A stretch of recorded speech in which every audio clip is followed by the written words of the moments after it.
This week is officially the first week of summer internationals. First tests galore. It's also Southern Hemisphere victories, but we have a special guest joining us this week. We have got Kyle and Harv for the first time ever, I believe, in the same episode. Nah, can't be. Maybe. It might be, but... I know, the quiz maybe, but that's like... Definitely that. A special one-off. Does the quiz count? I think so. We'll have to count it. Oh, fine.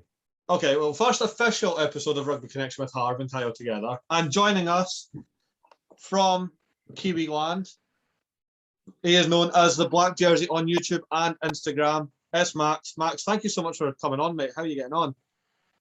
I'm pretty good. Thanks for inviting me on, Murray. I listened to your podcast, enjoyed it very much. Thought I'd be very much happy to come along and shout my 2 cents about the match. So cheers for bringing me on. I was actually at Eden Park myself to watch the game, and it was a pretty good watch. There was some entertaining tries from breakaways from the All Blacks, whereas Ireland gave us a pretty solid push for the first 20 minutes and then came back for another at some stage in the second half. So well worth the watch, mate. I mean, it sounds it, but we're going to rewind it a little bit back to last Wednesday and just really upset Kyle while we've got the opportunity. Maori All Blacks 32, Ireland 19. What a start to the tour. What a start to the summer. Let's talk about it.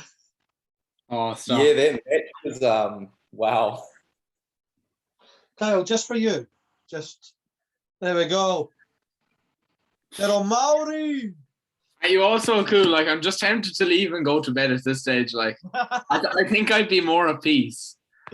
Like, stop. There's so much I could go on about this for the whole podcast and like just take up a few episodes on it. So I think I'm gonna let Max carry it away first. Fair enough. No, it's all good, Kyle.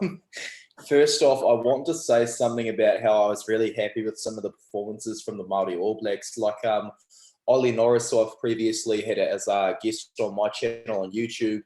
He was outstanding in the tight spaces, as was Tamaiti Williams and Tyrell Lomax. Those three were very good at set piece. Things were a bit shaky when Jermaine Ainsley came on due to the difference in height between him and Tamaiti Williams. But other than that, the scrum was real solid from the Māori All Blacks. And Zahn Sullivan from fullback, who could forget how well he played? I was really impressed with Zahn Sullivan as well. His brother Balin came off the bench to join him for the debut for them both as well. So I was really entertained by that.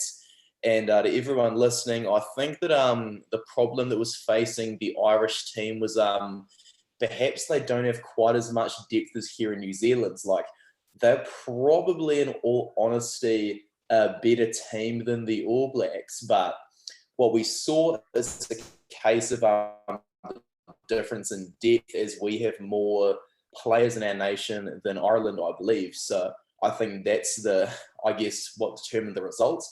Plus, Cian Healy with that leg injury probably didn't help the cause either.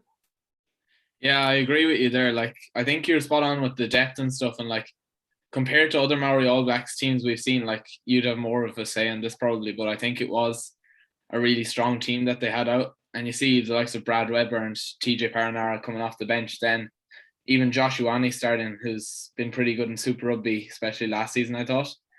For Ireland's point of view, it was interesting. Like, Jeremy Lockman went off for HIA. I'll start with the scrum first. And Cian Healy came on, won a scrum penalty. You know, he was on 6-7 minutes and did really well in the scrum. Jeremy Lockman came back on then, and the scrum really wasn't... He was getting net by Tyrell Lomax, and scrum wasn't functioning at all, which was surprising with the likes of how Tom O'Toole's gone at tight edge for Ulster this season.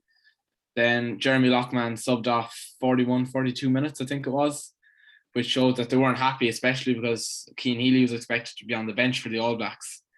Then you had the likes of Dave Heffernan, who had to play a lot of the game because Niall Scanlon had just flown over, obviously, from the day before, so he's jet lagged. And then Tom O'Toole played the full 80. I was really impressed with him. And then you go into the second row and just going through kind of how I thought players kind of shaped out. I thought Kieran Treadwell had a good game. Then he had to come on the bench as well for the All Blacks game. And then you've Joe McCarthy as well. So I think, and then Prendergast, Timoney, Coombs in the back row. So all these players, and then in the back line as well. Oops. Haven't played together before, and I think that was one of the big things for that kind of went wrong for Ireland. So these players have never played together before, and then they've trained together for however long it was, maybe a week and a half, even 2 weeks for some guys, and maybe they didn't gel well together. But you could see that when they came back after half time, they were a bit fired up and started to look good in attack for a few minutes, but then heads dropped again. So I wonder, was some of it a mindset thing and just a few players' heads dropping and getting to another few players? But I also felt for the likes of Kieran Frawley, who came under a lot of criticism, but he's only his first game at 10 all season, and he started for Ireland at 10. So I felt for some of them players, but it wasn't a good start to their tour, but I also didn't think it was the end of the world losing that game. I think you're probably right over there, Kyle, because seeing the performances of the likes of Tom O'Toole, for example, he's still 26 years old, so he can probably still go up a tier. And as Andy Farrell said, like, it's probably more important just to get these kinds of games out of the way, because during the Joe Schmidt era, they didn't necessarily build the best possible depth. And Andy Farrell's, I guess, just trying to prepare the team for a worst case scenario.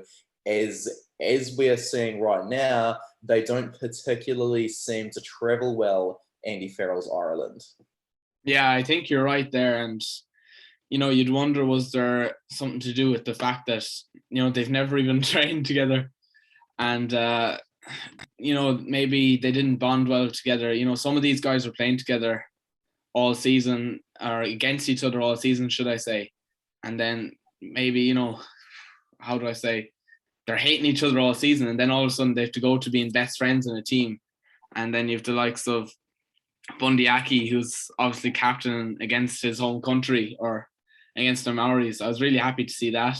And in the back line, there's a few hints of kind of potential there over the season in the URC. James Hume, Jimmy O'Brien, and Craig Casey, who I thought all kind of underperformed, which was disappointing to see. But I think that game possibly leaked into Saturday as well a bit. Kind of, it could have had the morale of the team down a little bit.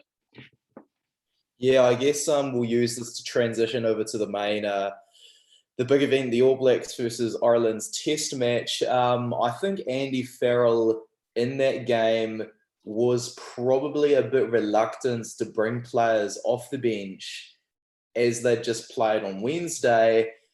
And so even though we saw, for example, Tide Furlong probably having one of the poorer games of his career, there was reluctance to substitute him off and bring on a new player, for example. I mean, Cian Healy, he didn't even come on. And Kieran Treadwell probably came on too late as well. Yeah, I'd agree with that. And Andrew Porter played the full game at Loosehead while it wasn't going well for him either. And, obviously Cian Healy on the bench after what looked like a horrific injury on Wednesday, because they were probably reluctant to have Jeremy Lockman on the bench, and Finlay Beelum obviously picking up COVID the day before, changed things around a bit as well. So Furlong and Porter both underperforming, I thought, in the front row, and they were reluctant to bring them on. Heffernan came on 60 minutes in or so and looked to have gotten injured pretty quick, so that was disappointing for him. But I think in terms of how we played, like, we started well scoring the first try, and then everything's looking good. I'm saying to my family that I'm watching the game with, I'm like, okay, this could be on here.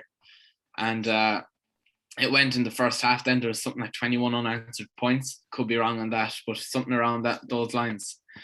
I think Sexton going off for Ireland, and I know all the discussions are always about Sexton, but Sexton going off for Ireland, I don't think it helped, and I think it's because of the fact that Ireland are only used to playing with Sexton at this stage, and the fact that Carberry isn't really relied on when it comes to Ireland. He comes on for maybe a minute.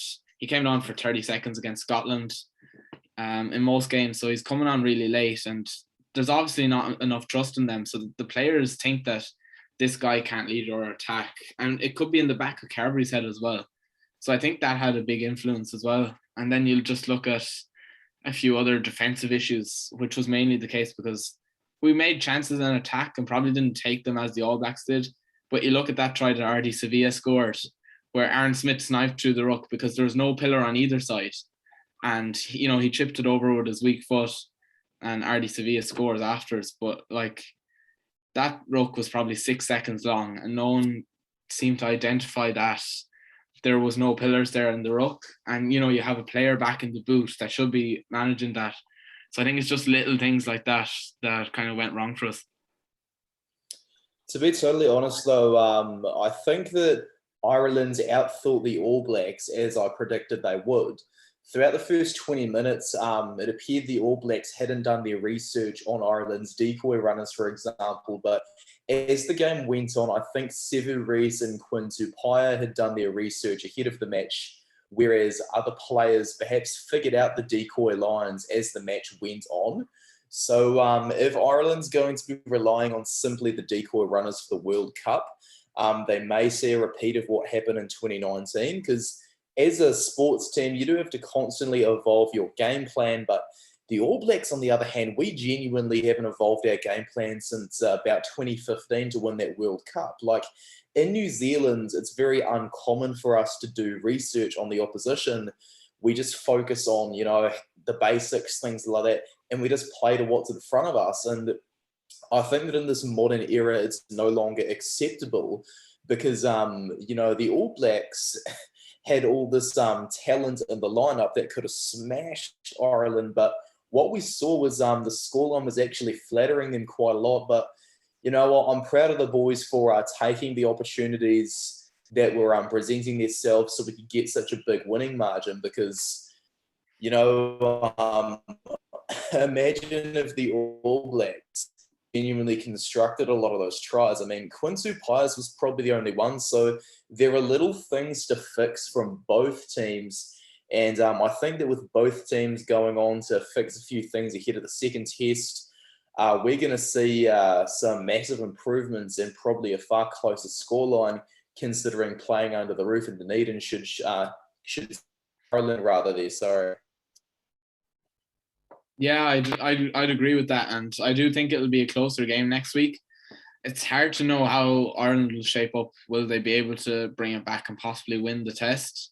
I'm not sure about that, but it'll make for an interesting test. Now they're waiting to see is Sexton available, which I don't think he could be, because World Rugby have changed the law that after you suffer a concussion in a game is 12 days, I think, that you have to wait till you can come back.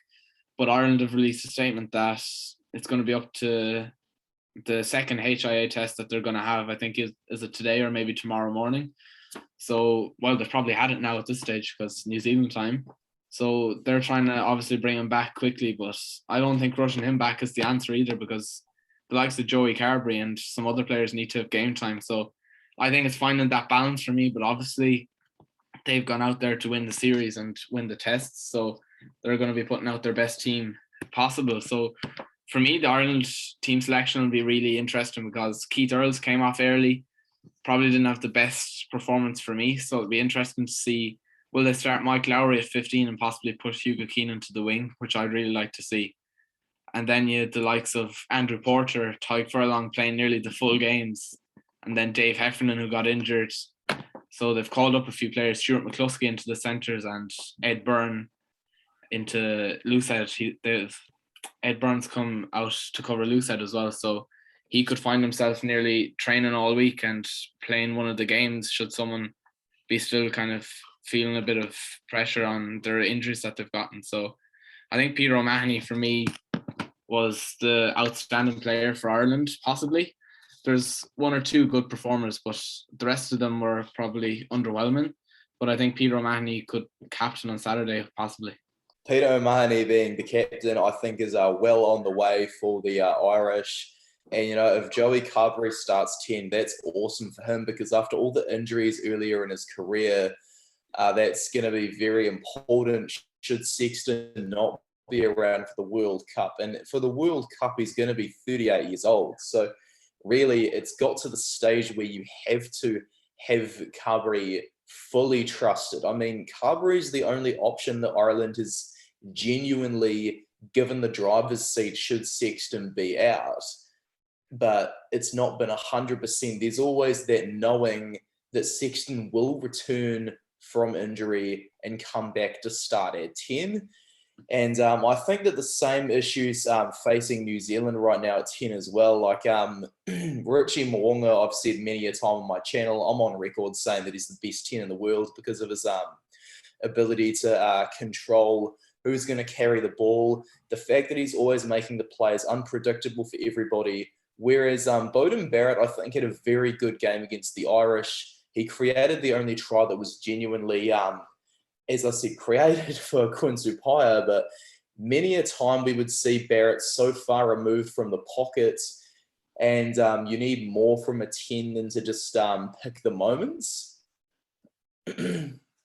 Yeah, I think you're right, and I tend to favour Beauden Barrett a bit. I'm not sure it's a bit of bias, nothing to do with the name or anything, but I've always liked Beauden, and I think the fact that Richie was stuck on the toilet all week kind of went against him, because I felt for him, because you see how he played against the Blues in the final. Like, he really outplayed Beauden in that game, and I think that game could have came down to who starts the test, but unfortunately for Richie, it could have been the fact that he was sick during the week, or maybe Beauden was going to start anyways. But I think the All Blacks, you'll probably have a better idea. I think they could make a few changes for the second test as well, maybe. And I think I'd like to see Richie start as well and see maybe what the difference is in how the backline attack, especially. But there was definitely some good performances from the All Blacks players. Like, I thought Sever Reece had a great game, and Quinn Tupaya, it was unsure who'd start at 12. I saw during the week, and some people were back in Tuivasa-Sheck to start the test, which I'd like to see at some stage. But in the final against Crusaders, he was probably a little bit poor maybe. So it was interesting to see Tupaya start. I suppose he was the most experienced out of all the 12s that were going to play. But I'm interested to see your predictions for the second test. Yeah, with David Havili coming back, I think the game's going to be far more open. And with Jack Goodhue potentially coming off the bench rather than Braden Ennor, you've got a bit more experience to rely on. Should Havili, fail to make it through the game and get injured or something like that, I think that in the second test, it's going to come down to the wire due to the experience we've talked about previously. So I am going to stick with my original prediction of the All Blacks winning this game through Jordie Barrett's boot for a 1-point margin. That's interesting. I haven't thought about it that deeply yet, to be honest. Murray saying All Blacks 3-0, which I think is rich to come from him after Argentina whooping Scotland. But I think I'm gonna go for the All Blacks as well, but I'm not sure by how much. I'm gonna say it's a 1-score margin, but I don't think it's gonna be just from a kick. I think maybe could be a Riku Ioane try if I'm going to put it down to a player. As long as it's a much closer game, I think that the people in Dunedin are going to get what they paid for. So we've got a pretty interesting second test on the way. And so hopefully we're going to continue seeing the dominance from the front row, because I was expecting Ireland to bully the All Blacks up front, but never mind. Let's bring it on. Yeah, 100%. And I think, a lot of Irish people have been saying that I've been talking to since the test, and they say if Ireland are going to win one, it has to be in Dunedin on Saturday. But I think the All Blacks will win again on Saturday, and I think maybe when it comes to Wellington in the third test, that maybe we can win that. But I think Argentina 3-0, I saw Harvey saying as well, so I think we can all agree on that one anyway. Yeah, we can. No, we can't. It's not happening. But Max, thank you for coming on and absolutely proper detailing. I don't think we've had as much detail in games. Like our best podcast host in a while. Yeah, I think it's the professionalism. He's got 18,000 on Instagram, so he's a big guy. Big name. It's honestly small part. I was at the game myself. I could see some of the patterns. I think that's all it is, mate. Thank you very much, Murray. No worries. Harvey. Welcome back anytime, brother. Thanks, Max. Good luck next No worries. You're welcome. Yeah. Kyle, have you breathed now? Are you all good? No. No. I want to cry. We're gonna move on quickly though, because a test that kind of no one really spoke about in the predictions or the build-up: Japan versus France. Harv. I think it's an interesting one. I think I love to see Japanese rugby at the moment. Japan are one of the fastest growing nations when it's coming to rugby. Obviously, League One's taking off. You've got a load of big name players heading out there, and I think Japanese rugby is really going to be kind of the next big thing. So seeing him in tests against tier one nations, I know that England were set to tour Japan at some point. I think it was 2020, but obviously something happened and we couldn't go. But I do want to see Japan size up against the tier one nations, because at the end of the day, they can do it. And 42-23 is not a disappointing result for the Japanese. Again, it was 13-13 at half time. They really had put their necks into it. They are playing against the France side, which are hot World Cup favourites. I think that doesn't do Japan justice in this sense. Again, you look at the lads on show in the France squad: Demba Bamba, Melvin Jaminet, Charles Yvonne, Damien Penaud, like the big name players. So you kind of have to give it to France. They have they've put all their cards on the table. But again, a decent fairing against France, against Japan. Sorry, Japan kind of lost it in the end. It was 29-10 in the second half. But this France side is incredible. It is, it's. I'm not going to say they peaked too early. That's usually Ireland's thing. But but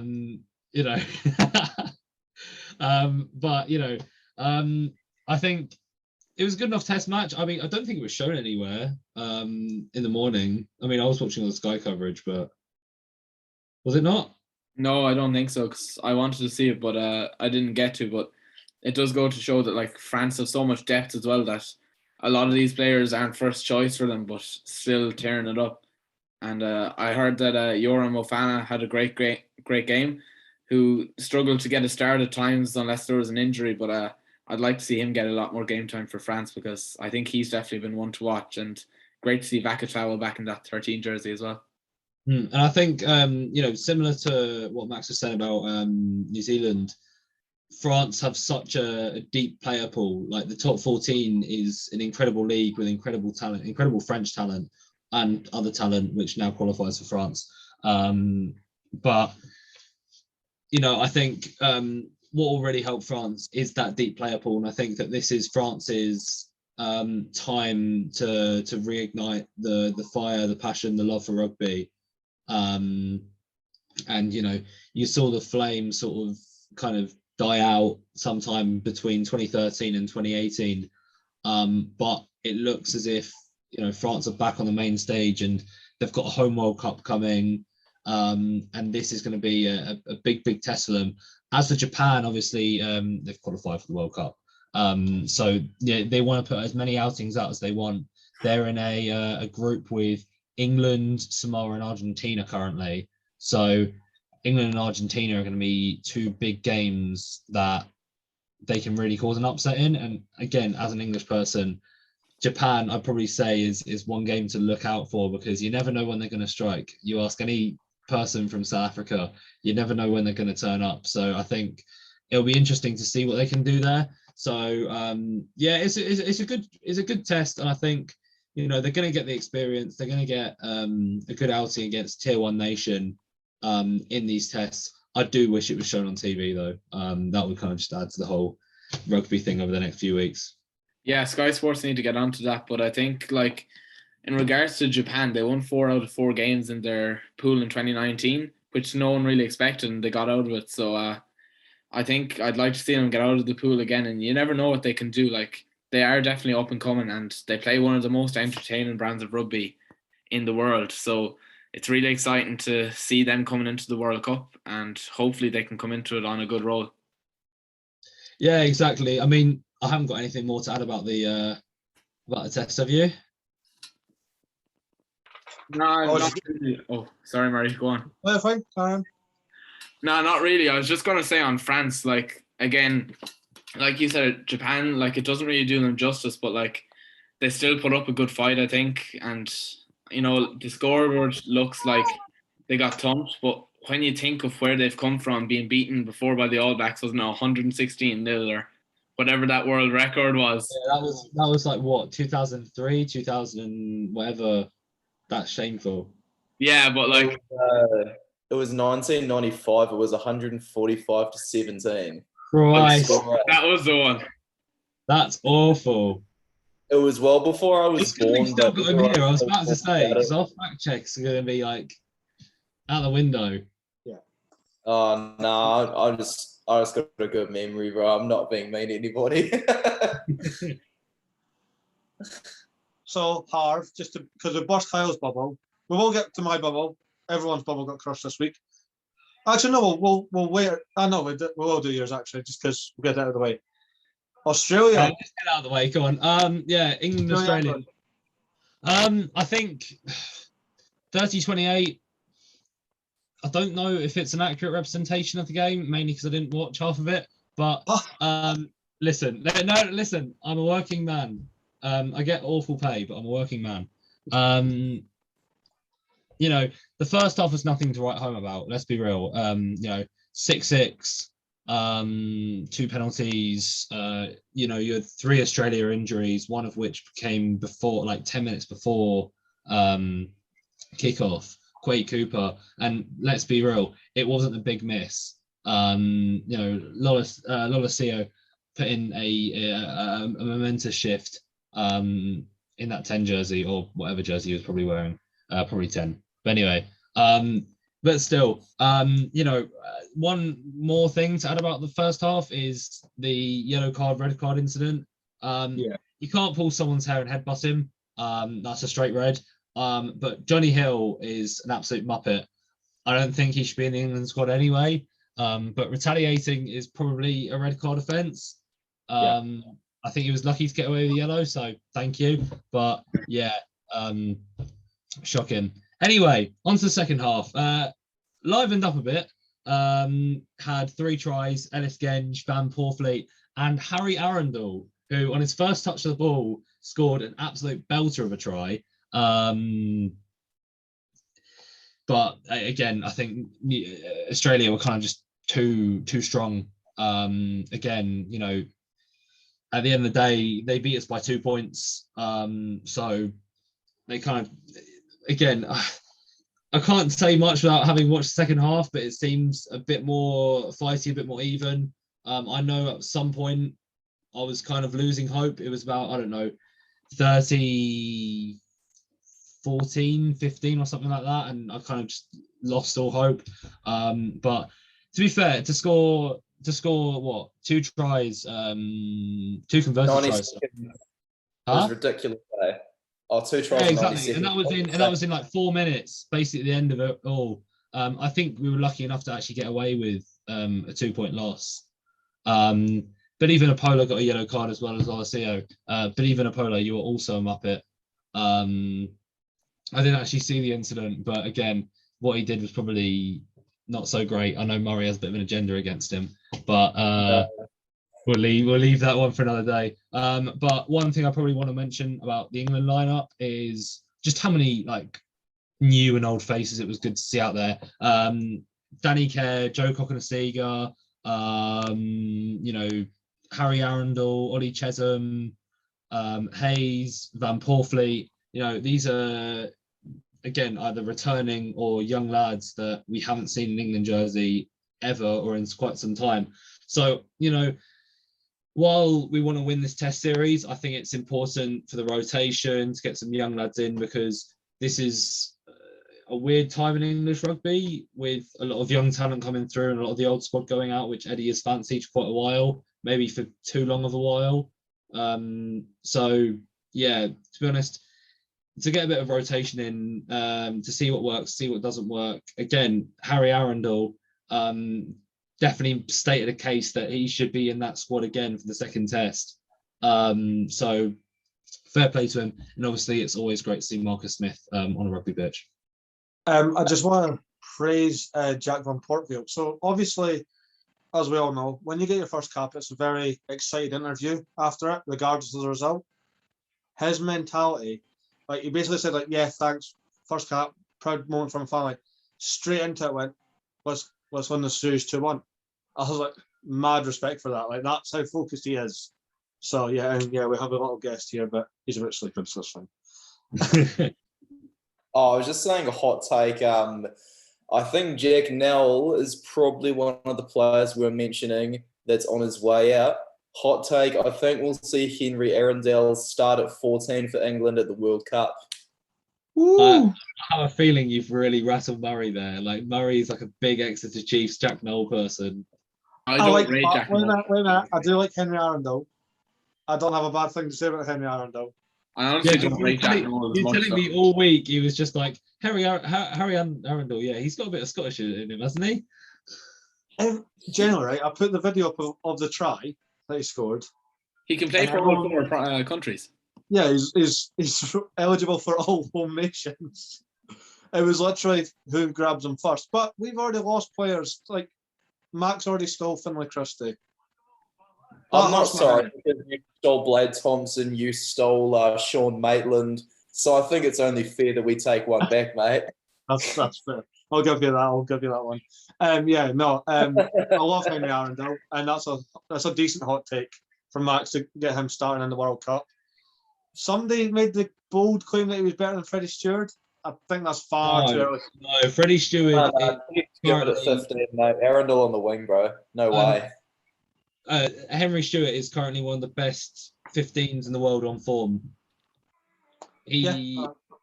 Genuinely, you know, he hasn't set a foot wrong for Leicester. Probably one of our more standout players in the Six Nations in a mixed campaign, I guess. Yeah. I mean, we only won 2 games, but so did like 3 other teams. So anyway, you know, I think Freddie Stewart, he's like the one player I think is a solid like certainty for the 15 shirt, or just any shirt in the England squad. Any shirt. Like that. Listen, right. I want to cast your minds back to the last round of the Six Nations, and we put Freddie Stewart in at 14 and George Furbank at 15. And I don't know how many angry snaps you received, Murray, but George Furbank at 15, well, just anyone else at 15 just completely angered me. I was ready to like throw everything at the TV. Nothing against George Furbank. I think he's a player, but you know, Freddie Stewart is kind of a certainty. But either way, Harry Arundel, is it Henry or Harry? Henry, there we go. As you can see, my English player knowledge is really shining through here. I hadn't actually heard of him until the try against Toulon, but he has been playing absolutely brilliantly ever since. So fair play to him. But sorry, Henry. I think he's probably got a foot in to probably start for the next test. If Eddie really wants to exploit that. Nothing against Jack Noel. I do just think that it's just there as a more experienced player. I think start him above my favourite. Your favourite? Johnny May. Just Arundel over Johnny May. Listen, right? No, Johnny May is your perfect 11. He's fast and he's injured though. He's injured. He's too old, mate. Let him go. Yes! Let him go. Max, you are coming back every week. I love this. Oh, for God's sake. Right, anyway. My prediction is I think we'll beat Australia by 3 next Saturday. Yeah, you know what? I think it's going to be, I think you will level it. I don't know the exact prediction, but before we move on, massive shout out. The interview isn't out yet, but he did call it. Good friend of the show, Nick White. I mean, he said that they really want to give it to England in the first test, and yeah, they did. So fair play to the best tash in world rugby. But moving on to Wales. Oh dear, so much to talk about. What a game! What a game. Starting off, Lewis Rees-Zammit got told in Six Nations, go and work on your game. Boy, did he work on his game. Got a yellow card. Yeah, exactly. There we go. Rinsed. Yeah. He's gone. There's one actually, because I was getting this a lot, even though I'm not Welsh, so it doesn't affect me. the referee was horrendous and biased against Wales. I had hearing that, yeah. I had an angry Welshman on my phone. Like every like 5 seconds was just the ref was awful. The ref was awful. The ref was awful. They'd have gotten more yellow cards if it wasn't for the ref. Actually, that's fair enough. Like Dan Bigger at some stage has to be sent off for a lip. Like he doesn't stop in the referee's ear in every. I couldn't think of a nicer guy, to be honest. until Lou Diego and Sia Khaleesi came up to him, he kind of quietened down a bit then. But to be fair, his drop goal was brilliant, and Elton Yankees. He does that though, doesn't he? He does that though, just out of nowhere, just drop a goal. He's got some weird addiction to them. Like even in the Six Nations, a penalty advantage when they needed a try right in front of the post. It's like was it not the game against France? Where he just drops one out of like nothing just to tie the game up or at least like close it down. Yeah, that was it. That like the lad, you know, I've seen him play in the flesh for Northampton. Like again, he's a good 10, but sometimes I don't know what runs through his head. I just want to ask about the shithousery of Faf de Klerk because he was winding up Dan Bigger up rotten to the point. He got that angry. The ref went to deal with Dan Bigger. Faf standing behind the ref, spinning the rugby ball on his middle finger, grinning like a Cheshire cat. If you put Dan Bigger and Faf de Klerk in the same team, I don't think I would hate anyone more. Like genuinely, like two players, like biggest awful personalities. I can't stand them either.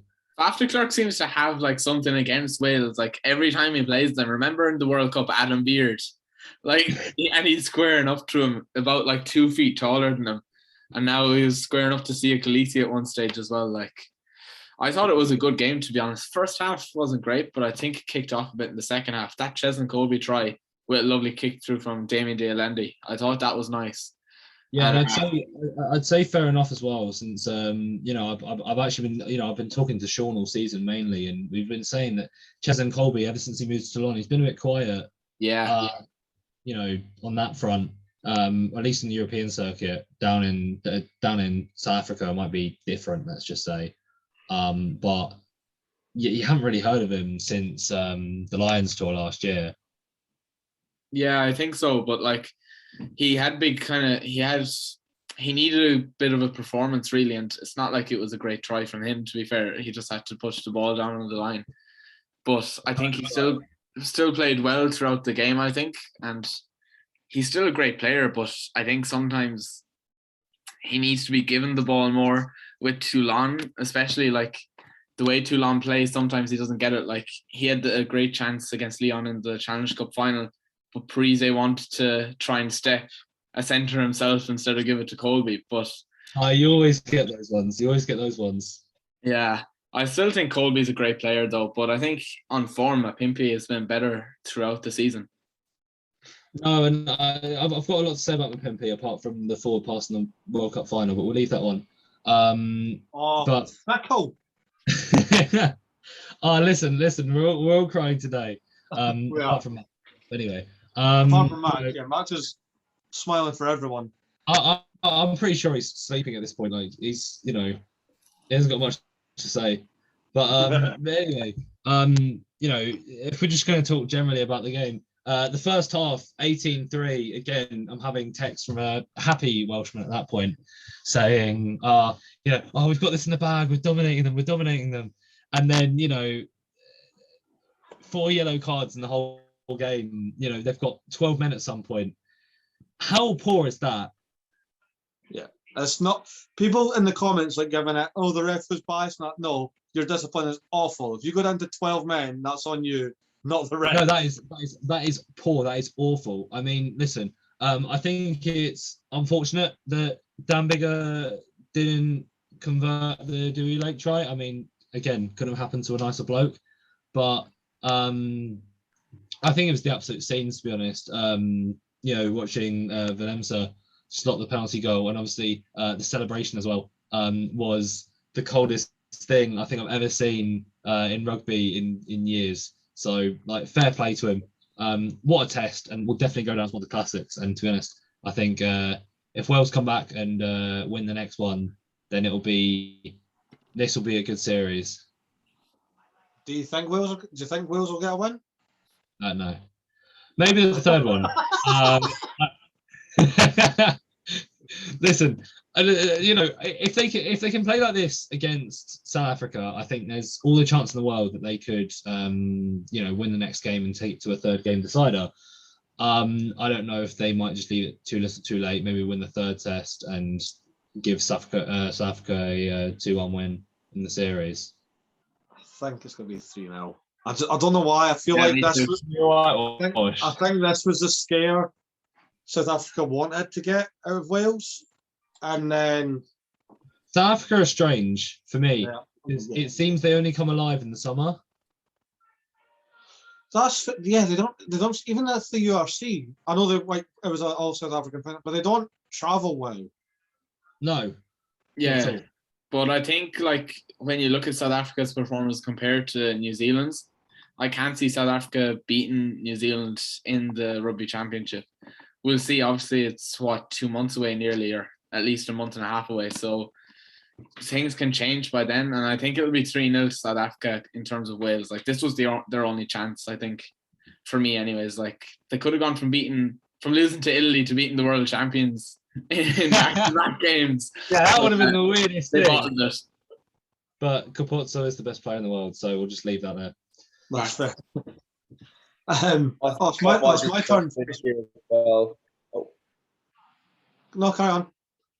okay, I might jump in here as well. Then like I said before, South Africa beating Wales, I think, is going to start a bit of a win streak. Wales probably don't have too much to take away from this game, apart from how they may want to start searching for a new coach, as Fiji will be licking their lips. South Africa, on the other hand, will be coming into the Rugby Championship with a fair bit of confidence. And considering what Kyle and I said about the Ireland game, I wouldn't be surprised to see South Africa beat us in both tests. He's a very honest old boy. I love this. Yeah, it's hard to come by them. It's the honesty that kills you at this point. South Africa were just so strong. I mean, who on earth comes back from such a halftime deficit? South Africa, huge. I'm a Harlequins fan, by the way, so we do. But yeah. So what do you say? What's everyone's predictions? Do you say? I said 2-1 South Africa. 3-0. 3-0.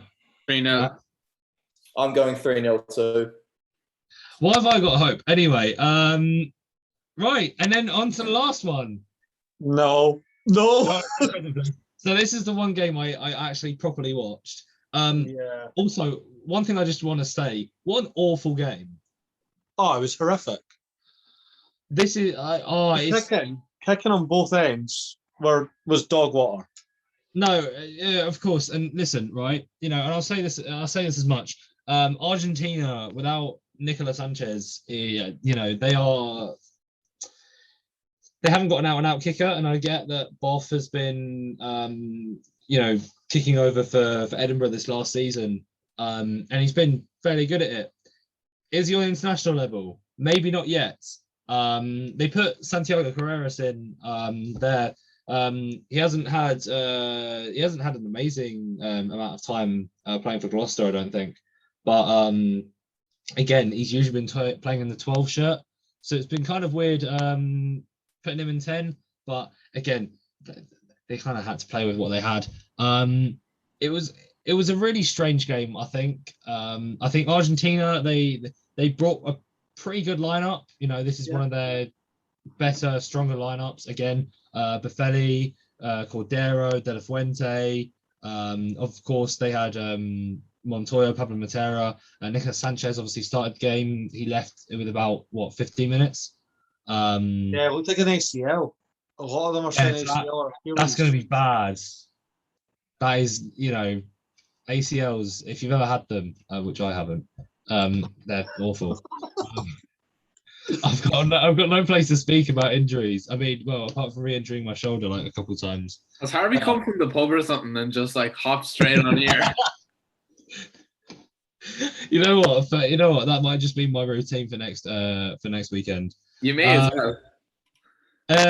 I don't want to talk too much about the Scottish lineup because I feel like I'd leave that to our resident Scott.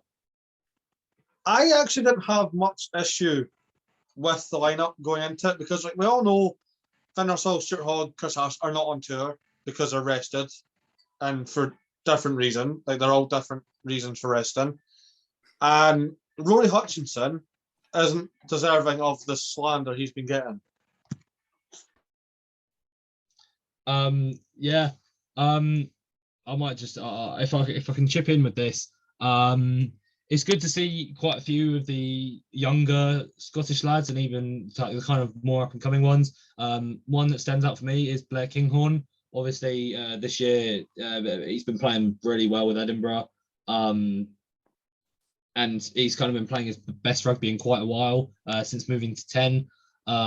Again, I saw him last year at the Scotland-Tonga game. Didn't have a bad one, and I think it's been quite good, quite reinvigorated seeing him in a Scotland shirt. Mainly because a reserve fly half is something that Scotland haven't really settled on yet. Of course, you've got Finn Russell, and then you kind of, is it Adam Hastings? Is it Blair Kinghorn? Is it whoever the other guy is? Wow, Ross Thompson. Who? Anyway. But again, looking at the Scotland squad, I'd say you've got a good mix of basically everything. Mm-hmm. Everything there. You've got experienced lads, lads who have played in multiple tests, multiple fixtures. The Fergusons, Gilchrist, Darcy Graham, Johnny Gray, Sam Johnson. I think what kind of did it for me is no one really properly turned up. The only thing Scotland don't have is the ability to win. Coming from the one that's lost 2 in 4 days. Yeah, but like you lost 2 games in 4 days with half the same team. Shut up. I can't really come back to that, to be fair, but I think it's one that people aren't giving Scotland the credit though that they were 4,000 meters above sea level, and like I know altitude isn't an excuse for losing, but like no one's giving them the credit either that like they have just come from Scotland, they've travelled all that way, they've trained for a bit over a week. Like it is tougher on your fitness, to be fair, and maybe that's why there wasn't much on Scotland in the second half. Speaking of that, I think it was like 19, maybe even just after the 20-minute mark, something happened and the clock got stopped anyway. And Grant Gilchrist went to the referee and went, like, can we get our water break now? Because I know we wear like a darker navy jersey anyway, but this thing was practically like an All Blacks jersey because of the sweat. And I actually forgot Argentina was such a high altitude country. You think altitude, you think South Africa. You don't really consider anywhere else. But the kick-in, I briefly talked about it earlier, the kick-in was horrific on both ends for Scotland and Argentina. Did you not see the one where Carreras was kicking to touch and just went straight over the dead ball line? Yeah. I mean, you don't make that mistakes at under 18, let alone international level. I know, I'd be shocked for doing that, I'd say, at this stage. Like, what, not you kicking it into your own post and giving them the try? No, that didn't happen. I nearly did it. That was a few years back now. It was coming up to half time, and I was thinking, okay, kick it over the dead ball line. Skims off the post and just about goes out. Referee turns to me and he said, what happens now? I was like, it's half time. He was like, yeah, is it not a scrum back for another team? I said, no, mate, I've just kicked it out. And he was like, all right, okay. Anyway, so we've now established Kyle would be better than any of Argentina's kickers. Apart from Sanchez. Yeah. Okay. But the one praise I want to give the Scotland boys, because there is a lot to work on for next week, and we will bounce back, we will learn from it. And because I was arguing with people in the fan forums massively, like we will bounce back from it, I think. Fully confident in that. Mark Bennett's try, that was special. The flick practically off the floor from Rory Hutchinson to keep the ball going. Loved it. And it did start a comeback. It just kind of, it's like we got 18 all, and then we instantly fell asleep again. I mean, it was almost like kind of Fiji-esque try, seeing that kind of skill. And like, to be fair to Scotland, you know, there was some good skill on play. They really, really did. You know, I think they can kind of hold themselves up high, even though the quality of the game was kind of nothing better than maybe like one of my school games. I think as well, you know, I think Scotland can put their heads up high thinking, you know, we kept it close. We put some good skill on show. You know, we can go next week. And if we play like that for the whole 80, then we've got this in the bag. Yeah. Did anyone see that Fiji try? Sorry, Murray. Did anyone see that Fiji try, the end-to-end one that the 12 scored, Kalatevi something? And they just went like, there was about 100 offloads in that sequence. Like, it was crazy. That's just Fiji. Like, the more players they have, it's the more offloads. Yeah. It's just like some massive like correlation. Just see. I mean, I was arguing with people in the so-called Scotland rugby supporters last night, and I went in on them like, a supporter is that like us lot. You're there for the good, you're there for the bad, you're there for them between win, lose, draw. You're always there. I can't be bored with fans that we win and then we lose. I have nothing to do with you. Go away. Just go away. Well, that just sounds like any sort of rugby Facebook group you could ever join. Yeah. God, that's shocking. Typical people that feel like they're entitled to something more and they're just not. Yeah, tell me about it. Anyway, what the predictions? I was about to ask. Argentina 3-0. Argentina 60-0 next. Oh, sorry, we're serious. Yeah, that'll be No, I'm going to say Argentina 2-1. I think Scotland will win next week. Okay, Max, do you want to get a little prediction in? I don't know. I don't think I probably know enough about the current state of Argentina as they just have had a new coach. Probably just going to say Argentina 2-1. Fair enough. I will just carry it on my back. Then I'll say Scotland 2-1. Oh God! What a shock! Oh, I'm stunned. Sure I didn't say that, I never said 3-0 in the predictions anyway. I never said it'd be a whitewash. So did you say 2-1 before? Yeah, I said 2-1 in a video. Yeah, fair enough. Yeah, I'm sticking by it, I think. Scotland are going to lose next Saturday and he's still going to be saying 2-1. Yeah, best of 5 series, not best of 3. Practice one. Doesn't even matter what happens anyway, because neither of these teams are going to get out of their pool at the World Cup. Yeah, that's true. Japan and England going to get out, and Ireland and what you call are going to get out. Ireland and South Africa. After that performance, you ain't going nowhere. Oh, Scotland's going to beat us. Hey, we've got. I mean, Scotland's going to do better. Yeah, it's going to be South Africa and Romania. People laughing. Remember in our last pool, Murray, in 2019, Japan and Ireland bet Scotland and came out of the pools. And 2015 World Cup, what happened? Oh, Australia bet you. We got robbed in that game. Do not talk about 2015. It's like talking in 2019 about Harvey. Sorry. Bernard Foley. Don't talk about either to me. It's like... Murray is absolutely entitled to be angry there because Scotland were 100% robbed in 2015, mate. I didn't see it.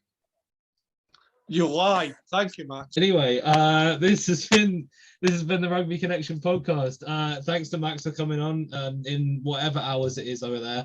Thanks for coming on. Thanks for sharing your time. And again, you're always welcome back on. This is the RCF family, and you're a friend of the show. So you're entitled to come back on whenever you like. So obviously next week, same thing. All the same matches.